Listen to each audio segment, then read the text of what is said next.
So, welcome back, students. Once again, we were doing chapter 1 of Standard 10 from the book First Flight. The name of the chapter is Elated to God. We have completed the first part and we have also done the oral comprehension check in the last video. Today, we are going to just start the second part of chapter 1, Elated to God. So, last class में हमने देखा कि किस तरीके से जो है वो जो हेल स्टोन्स हैं, ठीक है, those hail stones have actually damaged Lencho's whole harvest, जो बहुत अच्छी उम्मीद कर रहा था कि अच्छा हार्वेस्ट होगा, अच्छी फसल होगी.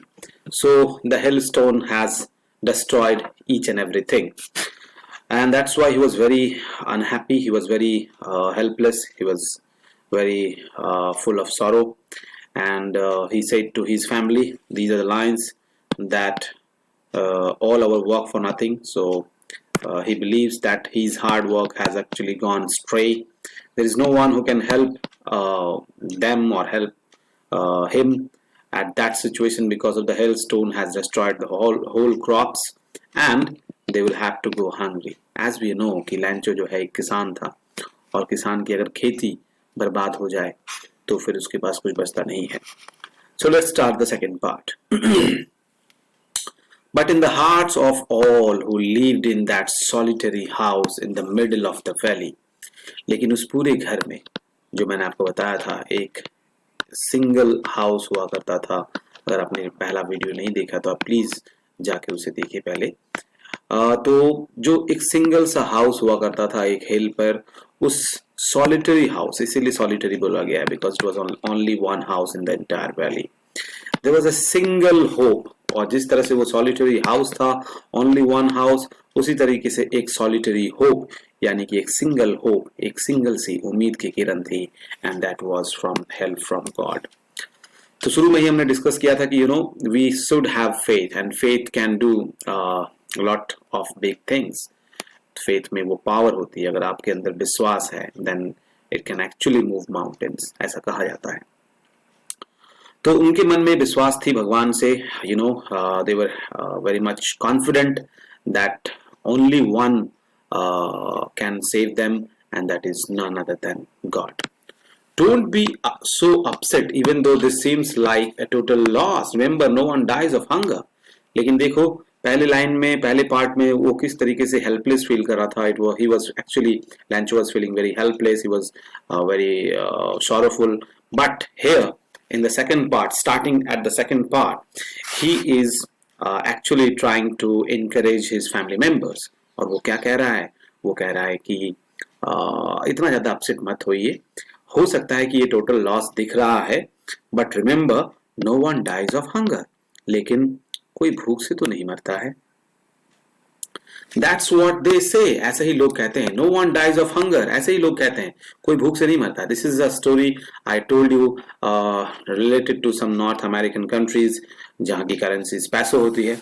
तो वहाँ के देश में कोई भूख से कम नहीं मरते हैं, ऐसी बात सबको पता है.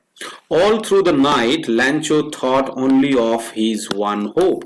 पूरे रात भर लैंचो के दिमाग में एक ही होप चल रही थी, and the hope was to get the help from God, the help of God, whose eyes, as he had been instructed, see everything. लैंचो को पता था कि भगवान जो है वो सब कुछ देख पाते हैं, भगवान की आंखों से कुछ भी छिपा हुआ नहीं रहता है. And even what is deep in one's conscience means, students, an inner sense of right and wrong. आपकी अंतर आत्मा, आपका अंतर मन, जिसको हम लोग बोल सकते हैं. तो भगवान को तो वो भी पता होता है, बाहर की तो बात छोड़ ही दें, भगवान को तो एक इंसान के अंतर आत्मा में, अंतर मन में क्या भाव छिपे हुए हैं, what are the feelings he is hiding in his own conscience, that also God knows very well. Lancho was an ox of a man. अब ये ox of a man का मतलब क्या हुआ? This is kind of a proverb, this is kind of a phrase. इसका मतलब होता है ox of a man. It means hard working, very hard working. ठीक है? तो वो एक बहुत ही hard working farmer था, person था Lancho. Working like an animal in the fields. अपने खेतों में जानवरों की तरह काम करता था.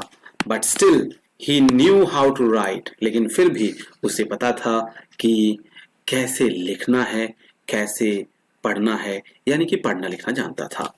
The following Sunday at daybreak he began to write a letter which he himself would carry to town and place in the mail. अगले ही दिन संडे था और उस दिन जो है उसने एक लेटर लिखना शुरू किया. And this is none less than a letter to God. He was writing this letter to God. Can you believe this? हाँ, किस तरह का विश्वास था उसके मन में वो गॉड के प्रति. And he was very much confident. अगर विश्वास नहीं होता तो ये पागलपन कह सकते हो आप, है ना, लेकिन ये पागलपन नहीं था. He was not writing this letter with lost mind. He was writing this letter with full conscience. He was writing this letter with full belief and full faith on God. Okay, and he wanted some help from God, and he was ready to carry to town and place the mail. तो वो जो है उस चिट्ठी को post करने के लिए तैयार था उस दिन. And it was nothing less than a letter to God. इसमें कोई दो राय नहीं है कि ये जो लेटर उसने लिखा था लैंजो ने, ये लेटर एक गॉड को लिखे हुए लेटर से कुछ कम नहीं था. और कम क्या था, गॉड को ही लिखा था उसने लेटर. गॉड, उसने क्या लिखा था अब हम इसमें जान लेते हैं. उसने लिखा था, गॉड, हे भगवान, if you don't help me my family and I will go hungry this year. भगवान ईश्वर, अगर आप मेरी मदद नहीं करते हैं तो मैं और मेरा परिवार इस साल भूखे रह जाएगा. बिकॉज दे वर फार्मर्स ना, and their whole crops was destroyed by the hailstones. तो इसीलिए तो उसने लिखा, and I need 100 passes in order to sow my field again. तो मुझे कम से कम 100 passes चाहिए. So how many passes he demanded? 100 passes. See, currency of several Latin American countries, जो मैंने पहले ही आपको कल दिखाया था पिछले वीडियो में. So he demanded 100 passes from God. Okay, in order to sow my field. So यहाँ पर SOW, sow means बीज बोना, ठीक है ना, जो हम लोग बीज बोते हैं उसी को हम लोग कहते हैं sowing. Okay, so दोबारा बीज बोना होगा. He was ready to work hard again. He was a workaholic person. He was a kind of a very hard-working person. So he wanted 100 passes to sow his field again, and also इसमें से कुछ पैसे वो बचा के to leave until the crops comes. दोबारा से जब तक क्रॉप्स ग्रो नहीं होते तब तक तो उनको जिंदा रहने के लिए कुछ चाहिए ना.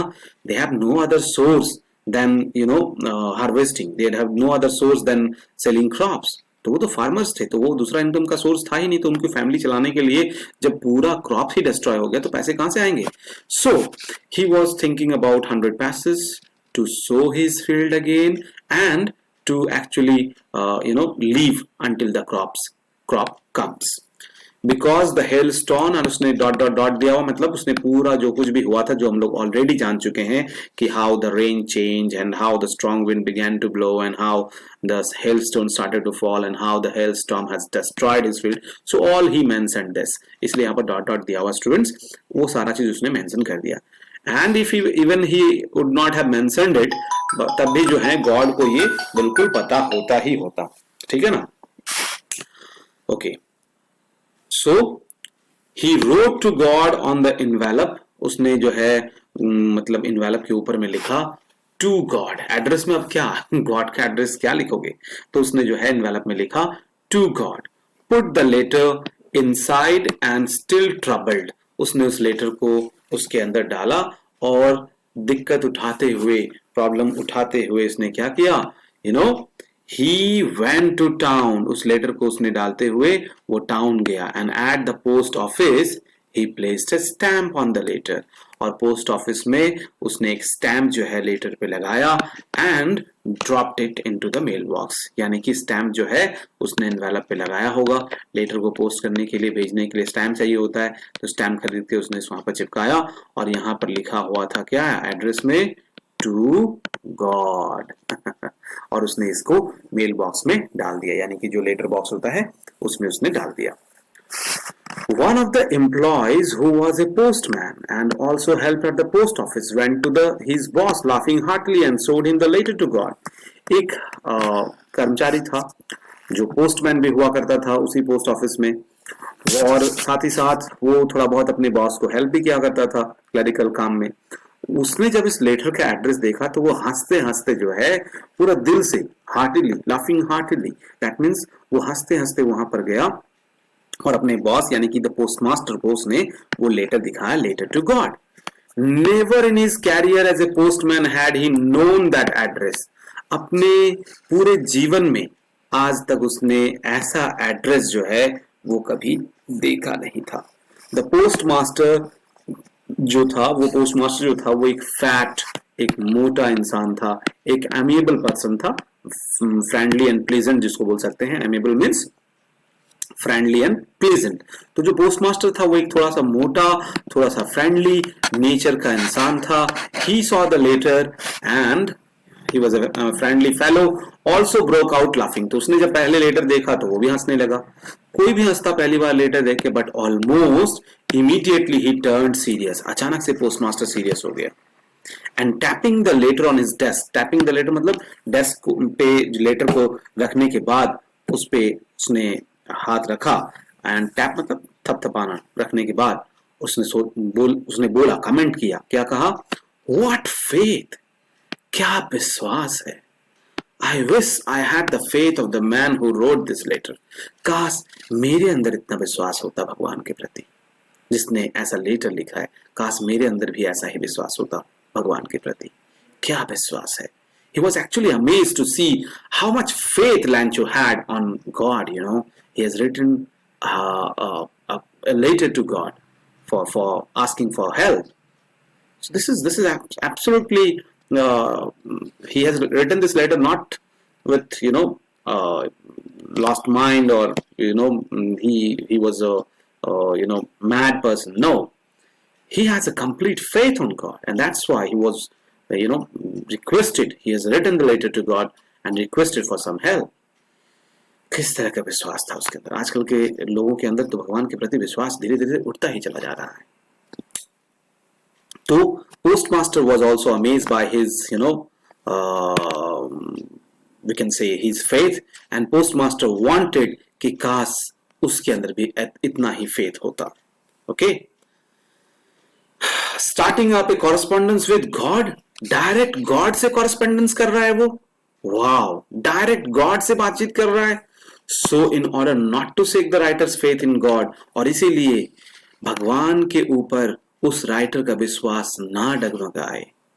Okay, so in order not to shake the writer's faith in God, the postmaster came up with an idea. Postmaster के दिमाग में एक आइडिया आया कि I have to do something. I have to do something not to shake the writer's faith on God, because ऐसे faith वाले लोग, भगवान के ऊपर faith करने वाले लोग बहुत कम होते हैं. And he decided to answer the letter. The idea was to answer that letter.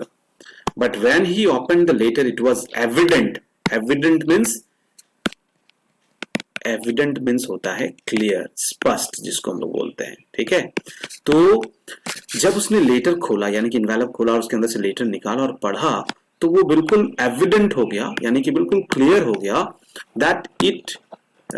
that he needed something more than goodwill. कि उस लेटर का सिर्फ जवाब देने के लिए अच्छी भावना होना, गुडविल मतलब अच्छी फीलिंग्स होना उस आदमी के प्रति, उतना ही काफी नहीं है. एक इंक या पेपर होना इतना ही काफी नहीं है. But he stuck to his resolution. लेकिन वो अपने रिजोल्यूशन, अपने निर्णय पर कायम रहा. रिजोल्यूशन मतलब निर्णय. तो वो अपने निर्णय, उसने जो डिसीजन लिया था, that he will answer the letter of that person who has written this letter to God, and he had decided to answer that letter. But after reading that letter, he actually comes to know that just with goodwill and ink and paper he cannot write the letter. He needed some money to actually send that person. Okay, but still the postmaster was a good fellow and he stuck to his resolution. उसने अपना जो निश्चय किया था कि वो letter पे जवाब देगा, वो उस पे कायम रहा. He asked for money from his employees. अकेले तो उस समय उसके पास उतना पैसा नहीं था, इसलिए उसने अपने बाकी सारे एम्प्लॉयज को कहा हेल्प करने के लिए, एंड खुद भी उसने अपने सैलरी का एक अच्छा हिस्सा जो है, एक पार्ट ऑफ सैलरी जो है उसने दिया. and several friends of his were obliged to give something for an act of charity. और बहुत सारे friends जो हैं उसके, वो लोग काफी obliged feel कर रहे थे, काफी आभार महसूस कर रहे थे, है ना, इस act of charity. Act of charity मतलब दान पुण्य वाले कार्य में अपना हाथ बटाने के लिए, and to help the postmaster to actually collect that much money to give that person. So they were very much obliged. But the amount was, little big. 100 pesos was a big amount at, then. अभी तो नहीं होगा, because आजकल एक पैसेस की जो कीमत है ना, स्टूडेंट्स मैं बता देता हूँ, 1 पैसेस की जो वैल्यू है वो 3 रुपीज 3 पॉइंट सम रुपीज के बराबर है. So 100 pesos means we can say 300 rupees आज के जमाने की. तो उस जमाने की बात हो रही है. It is old story. So हम लोग कह सकते हैं कि उस जमाने में उसका वैल्यू काफी ज्यादा हुआ करता था.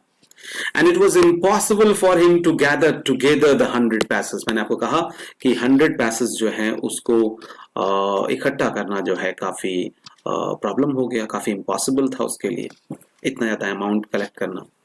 Instead, all the employees helped him. Instead, he also gave his part of his salary, but still, it was a big amount, and he was unable to actually collect 100 pesos. It was more than half, so we will come to know.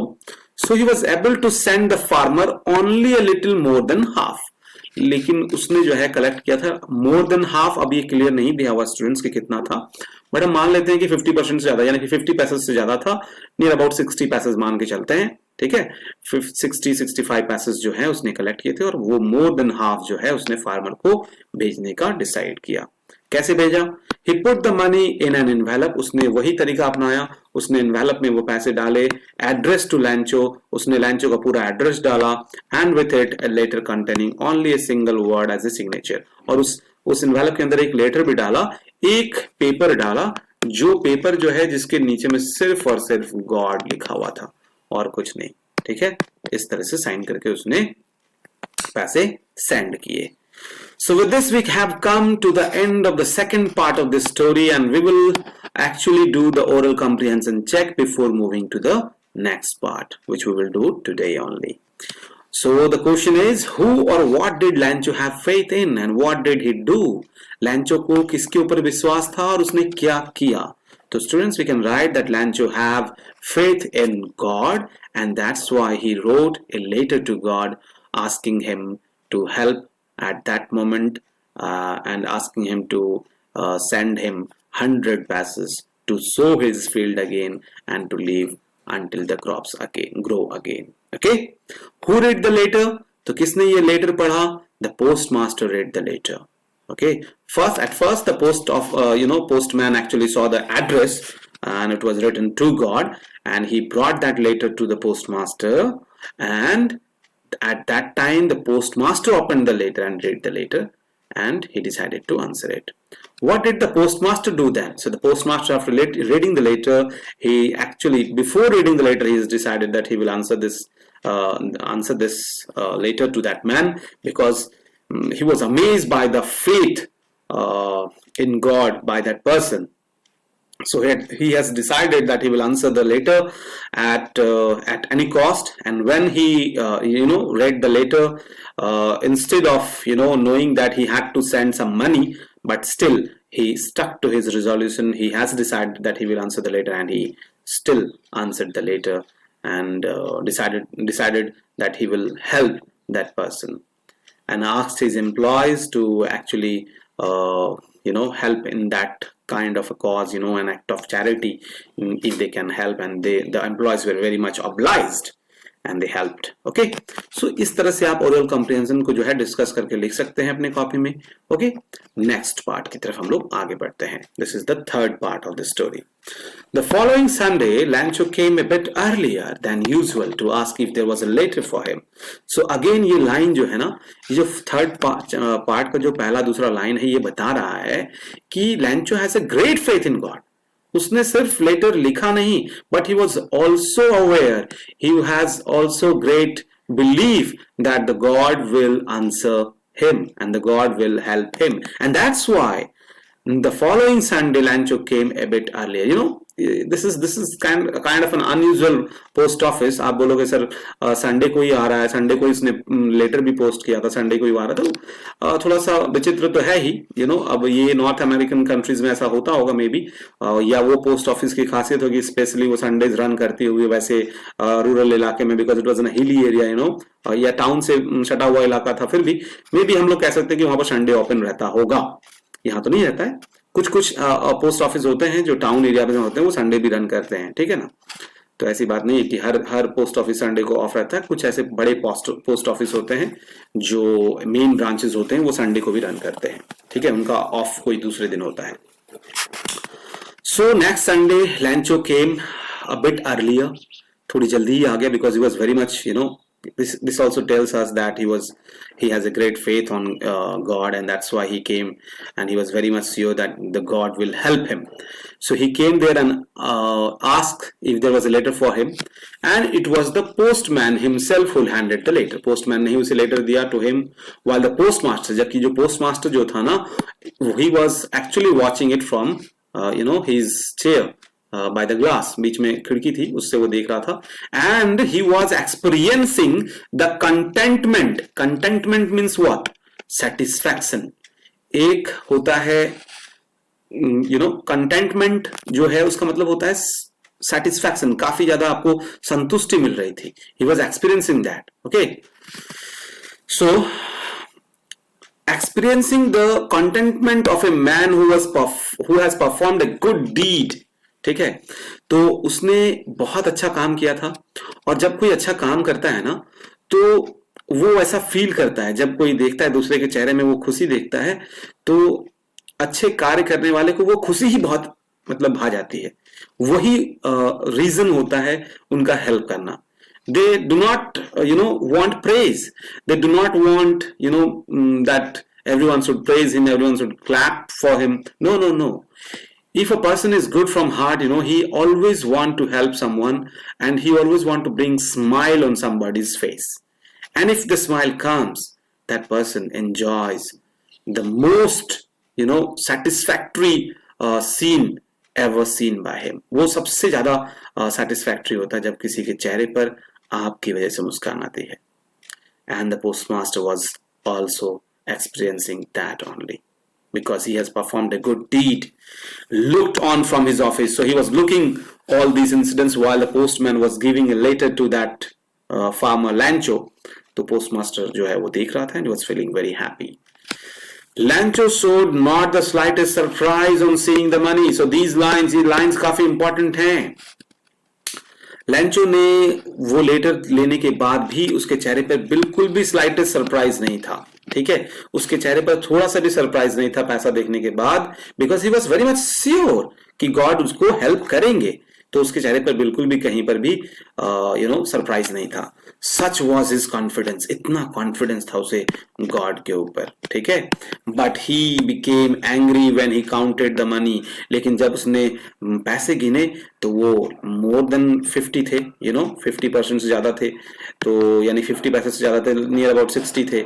उसने जब पैसा गिना तो उसे गुस्सा आ गया, and God could not have made a mistake. उसे लगा कि भगवान के पास पैसे की कमी होगी क्या, भगवान से तो जितना मांगा जाए वो दे सकते हैं, तो भगवान से अगर मैंने 100 पैसे मांगे तो वो भी नहीं भेज पाए, वो तो ऐसा तो हो नहीं सकता। ही has a complete faith in God, so he knew that God can't make mistake, God mistake commit कर ही नहीं सकते। Nor could he have denied लैंचो what he had requested, और उसे इतना विश्वास था, ही हैज अ कंप्लीट फेथ कि भगवान उसके रिक्वेस्ट को मना भी नहीं करेंगे, डिनाई भी नहीं करेंगे, उसने जो मांगा है उसे डिनायल मतलब कि मना नहीं करेंगे। अगर उसने 100 पैसेस मांगे थे, so 100 pesos should be provided by God, and he knew that God will not deny his request. So he has a doubt. क्या डाउट था देखते हैं, अभी पता चलेगा। Immediately Lencho went up to the window to ask for paper and ink. तुरंत ही जो है लैंचो जो है वो विंडो पे गया, खिड़की के पास गया, और उसने जो है पेपर और इंक मांगा। किससे? वहीं पोस्ट ऑफिस से ही। And on the public writing table he started to write. Public writing table लगा हुआ था, टेबल में कुछ भी कोई लोग बाहर से आते थे तो लोग लिखते थे बैठ करके, तो वहां पर वो बैठ के लिखने लगा। With much wrinkling of his bro. Wrinkling मतलब ऐसे त्योरियां चढ़ाना, जो हम लोग आईब्रोज होते हैं ना, जब वो तो आईब्रोज ऐसे होते हैं, लेकिन जब हम लोग आईब्रोज ऊपर नीचे करने लगते हैं तो इसी को रिंकलिंग बोलते हैं, ठीक है।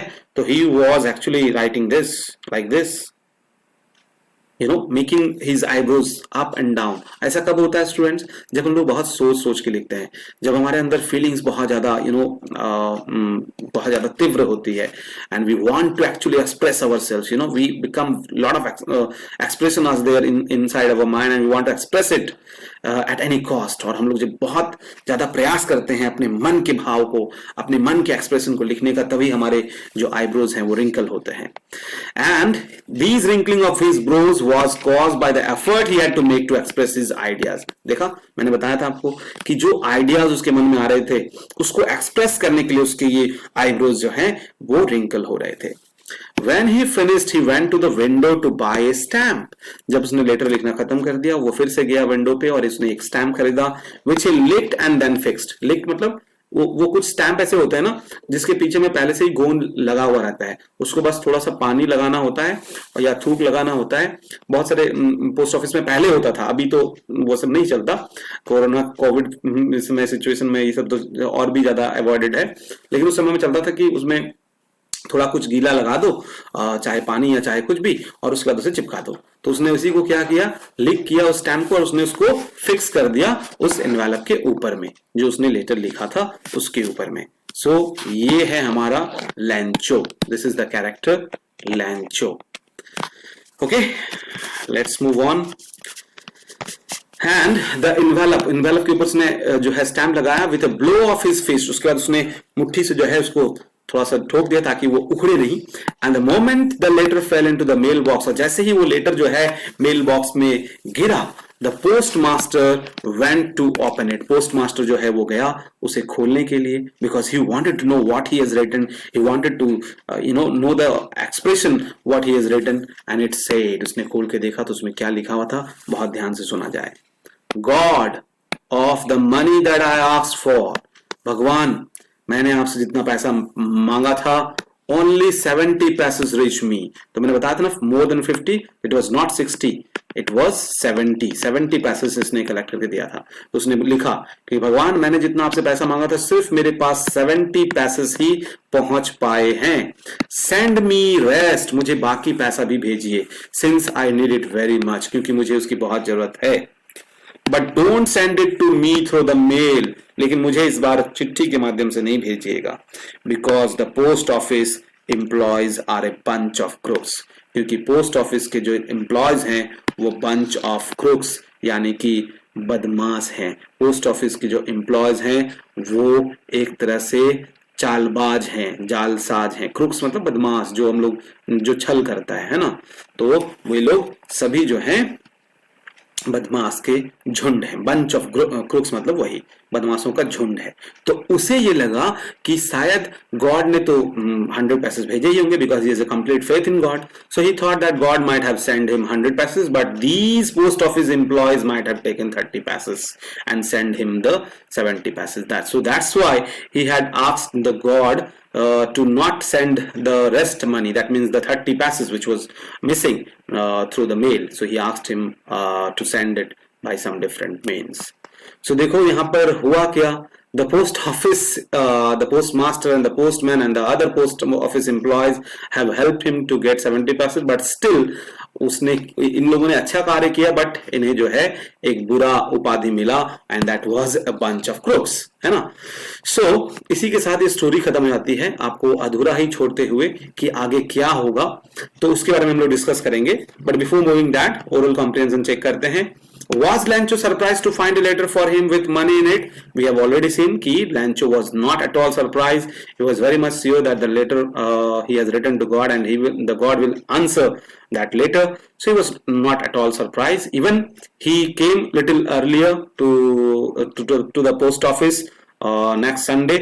So he was very much sure that God will answer him and God will also not deny his request. So he was not surprised.